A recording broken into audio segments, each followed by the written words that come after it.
Hey guys, so I've been asked to do more questions and answers, so that's what we're gonna do. Hi Lisa, my question to you is, what is your most favorite thing about each of the Mustangs? Thanks for your question, Kate. My favorite thing about each of the Mustangs? They're all really different. They all have really big personalities, I guess. It's kind of a hard question because I have lots of favorite things and lots of Mustangs. Fledge is kind of the more serious, but also likes to joke around. Rune, he thinks he's really cool and like everybody likes him, which everybody typically likes him. And Win is the little cheerleader princess that she gets whatever she wants typically. And they're all really funny and have pretty much a sense of humor. It's probably my favorite thing about Mustangs. They're highly intelligent and really cool horses. From Kristen Jet 29, what are your ultimate goals? Well, I've accomplished one of my ultimate goals, which was to compete at Rolex. More ultimate goals.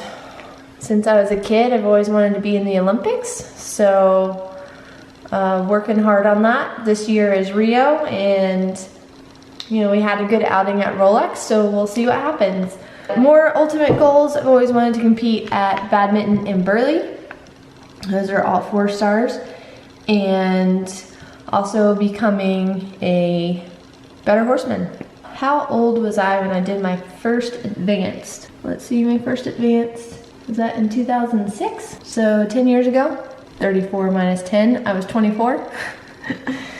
So this is from Catnaps4. You said in a prior post that you ride all of your horses bareback. Why? I have theories as to why you do this, but would much prefer to hear your thoughts. Thank you. The reason why I like to ride bareback, I guess I started when I was 8. I did it, I climbed on my first horse that I trained bareback.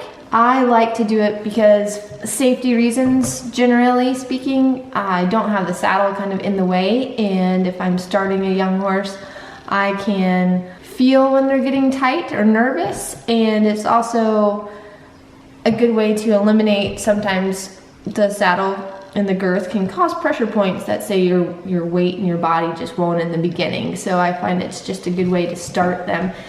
It's just a good way to connect to your horse. So I generally like to ride bareback. It's really good for your balance. It keeps you working on your body and likes to keep me sharp. Let's see, it says it's important to keep your horse fit, but what are some exercises, ways you keep yourself fit? And also to be fit, what does your diet consist of? Considering that also plays into being able to maintain a healthy lifestyle. And that is from I Equispect Imperfection. So having a barn full of horses and Mustangs is a good way to keep yourself fit. I mean, I'm constantly moving, so cleaning stalls, turning out horses, riding around 6 horses, average. I really don't have time to go to a gym, but what I do is we have a steep hill, and so when I have a competition coming up like Rolex, I make sure that I'm able to run up that hill to get my cardio well. By doing the fitness with Johnny and my other horses and doing the gallop sets and trot sets, you have to be fit in order to do that. So fitness is very, very important. Rider fitness is, as well as horse fitness. I am pretty lucky in the fact that my farm requires me to have a base fitness. As far as food goes, my husband and I try to do a good job of eating healthy, although there are times where we don't. Try to keep a lot of vegetables, and during the week I find when I'm at the farm I tend to like to snack all day, so I'll just try to have things on hand that I can just grab. So fruit, flour tortillas are the main staple. You can put cheese in there, it's easy. All kinds of little snacks and water. I'm really bad about drinking water. Horse Crazy 8 asked me, do I want kids? I don't know. This is a conversation I think every person has, and with their self, with their, what are you called? My significant other? Yeah. We go back and forth about it, so I don't know. Right now, the joke is if Timothy could have kids, we might could have kids. Haha, I did might could. But as far as right now and taking the time, I've got still some bigger goals as far as competition stuff for this year. So if it happens, great. But as of right now, it's not in the plan. Moving on to something else. This is from Lindsay Shelton. How did I get started in eventing?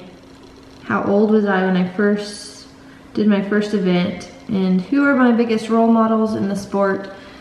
And do I have any advice for newcomers or just advice about competing in general?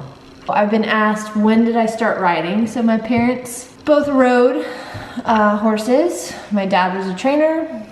My mom rode when she was pregnant with me. My dad had me riding by myself when I was 2. And then that's a picture of me when I was like 4 doing an event at like Tadpole. I think it was Tadpole or Amoeba. Who are my biggest role models in the sport?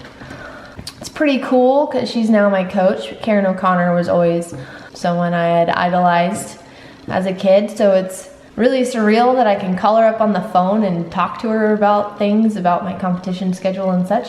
So that's really cool. My other idols were Mark Todd, Mary King, David O'Connor, of course, Jimmy Wolford, Lucinda Green.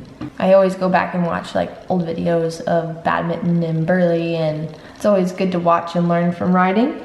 Advice, I would say, if you're coming into the sport of eventing, find a good trainer, someone that you respect and has some knowledge about the sport. As far as just competing in general, it's supposed to be fun.